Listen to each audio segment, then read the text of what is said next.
for your school. A warning for women as police search for a serial rapist. He's on the loose in New York City. Plus this. Limber up those digits. 11-digit dialing comes to the Big Apple. I'm McGee Hickey. I'll have that story coming up. And how a strike by water company employees in New Jersey may be affecting your drinking water. This is CBS 2 News Saturday morning. Good morning. I'm Lisa Daniels at 6 a.m. on this Saturday, February 1st of 2003. Mark your calendars. That's right, Lisa. And I'm Mario Bosques. Thanks for joining us bright and early on this Saturday morning. Top of the hour to everybody on this brand new show as we kick off CBS 2 News Saturday morning and Sunday morning as well. Bringing you lots of great things every weekend. We've got everything. We've got news. We've got weather. We have traffic. We even have cooking. And I'm very lucky. I've got Lisa Daniels, I've got Janine, I've got Janice. It's a great team coming your way, both on camera and off. So stay tuned for lots of surprises. Plus, this morning, we'll even be doing, what are you up to this morning? We are going to be interviewing somebody from New York Magazine. They're going to show us the hot spots for us to stay warm even though it's freezing outside. That sounds good. So far, the hottest thing I have is my cup of coffee, so I would like to hear that. Janine and me? Janine and you are included in that as well. Good. Compliments all around this morning, especially Janine Diadamo. Hey guys, good good morning to both of you. What a pleasure. We've had a really good time so far this week, all getting to know each other. Yeah. And now we are talking about a warm-up, which is really nice. The forecast is looking up, although today rain is coming down, so grab the umbrellas if you're going to venture out on this Saturday. Here's my forecast. From morning through evening, rain is in the forecast. It starts out kind of this drizzly, on and off, misty stuff.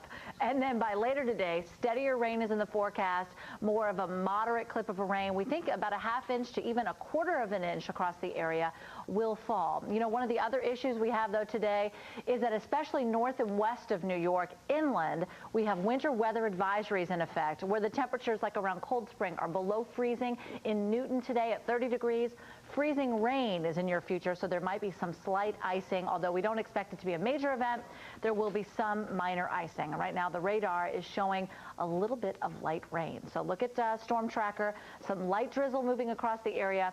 You guys, actually, a lot of it you can't see yet, but it's that fine, you saw it on your way in, that misty, annoying. Get to watch your steps. It could be slippery here and there. You bet. We'll have more on the, that's true. But we're actually going to see some 50s coming up. Good. So I'll have more on that. Great. Thanks, Janine. Thanks for the bright side on that. All right, time now, 6:02, 35 degrees on this Saturday morning. Now for a look at the roads. Start of the weekend. Let's check in with CBS 2's Janice Dean. Good morning, Janice. Good morning. As Janine mentioned, the roads are slippery, could be icy. Give yourself lots of extra braking space. Maybe give you some extra drive time before you head out, and headlights are always a good idea. Let's take a look at a couple of accidents. We have Route 80 in New Jersey. We have a collision there before 287 in Parsippany, and also just below that, 287 exit 3 in Edison, a collision clearing at that point. Verrazano Bridge, 35 miles per hour because of the weather, so keep that in mind. Give yourself, again, lots of extra braking space. Take it real easy. Our live city cam shot is going to show you New Jersey Turnpike exit 13A at Elizabeth.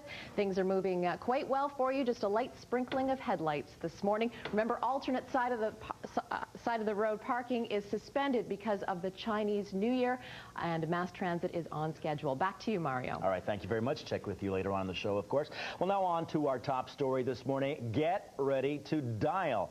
Remember, beginning today, you will have to reach out and touch a few more numbers to make that local phone call. McGee Hickey is live in Times Square right now with the story. You're dialing and dialing and dialing, right, McGee? That's right, Mario. Good morning to you both. Even though Verizon said 11-digit dialing was going to start first thing this morning, you do have a bit of a grace period. We checked out across the city, and there are pockets of the city where you can still use just 7 digits to reach your next door neighbor. Verizon said that's all because it's a gradual rollout. It will be changing across the weekend, but come Monday morning, this is what you'll hear if you only use 7 digits. Plus the 1 makes 11. Starting this morning, you must dial 11 numbers, even to call your next-door neighbor. We have no one to blame but ourselves. We all rushed out to add second lines for faxes and computers. They had to have area codes in the same areas called overlays, and the bottom line is from 7, we now need 11 digits all across New York City. And it wasn't Verizon's idea. The new dialing pattern is required by the Federal Communications Commission. Verizon tells us this morning the change will be rolling out gradually across the city this weekend, but everyone must be on board with 11 digits for your digits by Monday. So people who dial up the web should reprogram their computers. Everyone should adjust their speed dials, and doctors need to reprogram their call forwarding to ensure that their patients can get through to their answering service. New Yorkers are limbering up their digits. It's going to be bad. It's sad because it's nothing. It's no big deal, but it's going to be bad. The big thing is going to be dial and all of our fax machines. I mean, it's going to be a hassle to change all this stuff over. It's annoying. Very annoying to a lot of us. Well, the folks at Verizon say they expect a lot of confusion over the next few weeks, and they're just asking everyone to be patient and be sure to check in with elderly relatives and elderly friends who aren't so up on the technology and remind them how they now have to call their next door neighbor, adding a 1 and the area code. We're live in Times Square. McGee Hickey, CBS 2 News, Saturday morning. Back to you, Maria. Actually, I'll take it. Thanks, Okay. McGee. New Jersey is waking up to a water workers' strike this morning. The workers walked off the job at Elizabethtown Water Company at midnight. They say they'll picket outside the corporate headquarters in Westfield later this morning. Elizabethtown serves more than 1 million customers in Hunterdon, Middlesex, Somerset, Mercer, Morris, and Union counties. Union workers test and treat the water to make sure it has the highest quality. The union says if non-union workers are on the job, it could affect the quality of the water.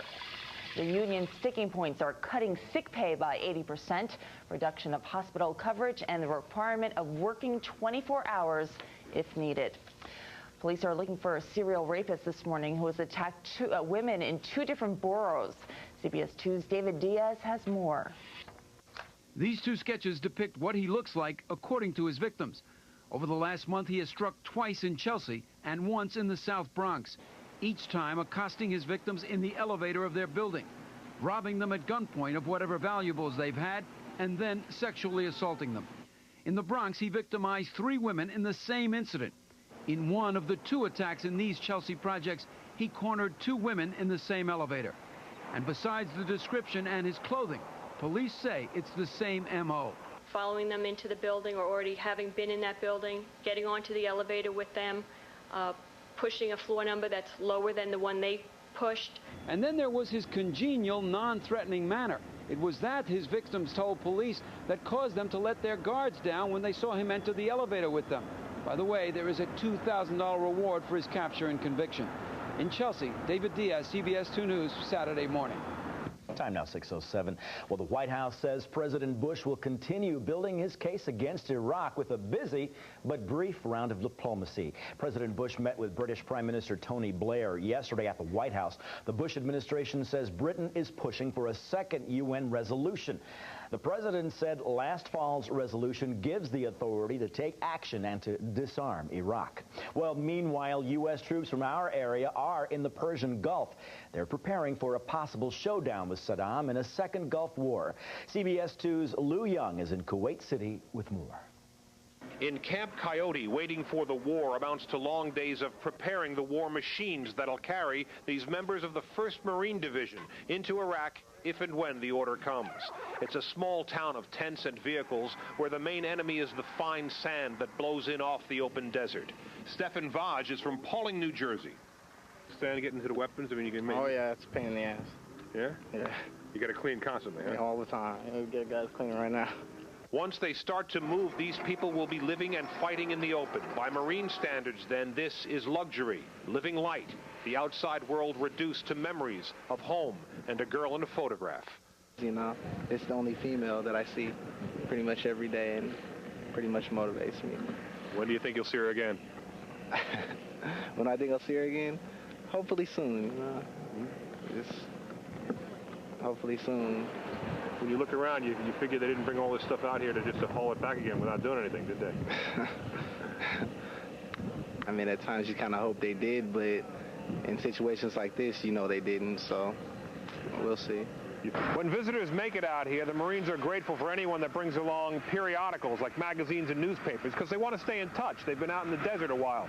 You really want to make friends? Bring along a cell phone. Oddly, there's pretty good cell service out here. Hey, Mom. Eric Bevilacqua of Lindenhurst called his mom in Florida. There are no phone lines out here in the Kuwaiti desert, but you can use a TV reporter's cell if one's handy. Hey, I'm going to be on TV in New York, man. The idea of combat is still abstract to many of these young people. Some of the older Marines, though, have given it some serious thought. When you dedicate your life to this, you know, that's the only way you know you've done it the right way, is when you can go through and come out the other side unscathed along with your Marines. The attitudes of the young Marines are varied. Some are anxious for action. Others are anxious to get it over with and get home. Some are worried about how they'll react under fire for the first time. Whatever their reaction, though, the thing we need to remember back home is that all of them are our neighbors and countrymen facing a very dangerous task. In Kuwait City, Lou Young, CBS 2 News, Saturday morning. New Jersey is taking